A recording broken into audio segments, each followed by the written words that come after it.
दक्ष police news, पहिले खाकी मग बाकी।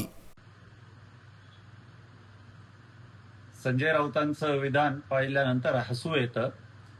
संजय राऊत म्हणतात की आमच्याकडे 100 मतं असती तरी आम्ही लढलो असतो। अहो राऊत साहेब, 2012च्या विधान परिषद निवडणुकीमध्ये ज्यावेळी फक्त शिवसेनेकडे 70 मतं होती त्यावेळी मी स्वतः विधान परिषद लढलो होतो आणि नुसतं लढलो नव्हतं तर 225 मतं मिळवून जिंकलो सुद्धा होतं। हे हायकोर्टने डिक्लेअर केलेलं आहे।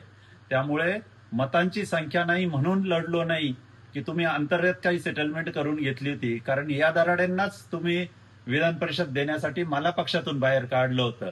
त्यामुळे मला असं वाटतं की दराडेंचा नाही, संजय राऊतांचाच हे साठलोटं आहे, म्हणून त्यांनी उमेदवार दिला नसावा। कारण लढण्यासाठी मतांची संख्या नाही तर हिंमत असावी लागते। आणि मला असं वाटतं की संजय राऊत या मतदारसंघाचे नाशिकचे संपर्क प्रमुख आहेत, त्यांनी ती हिंमत दाखवायला पाहिजे होती। स्वतः त्यांनी ही निवडणूक लढवायला पाहिजे होती। पक्षाच्या पडतीच्या काळामध्ये जो खरा निष्ठा दाखवतो किंवा हिंमत दाखवतो तो खरा शिवसैनिक। त्यामुळं संजय राऊतांनी ही निवडणूक लढवायला पाहिजे होती आणि त्यांनी असं म्हणणं की आमच्याकडे संख्या नाही, हे अतिशय हास्यास्पद आहे।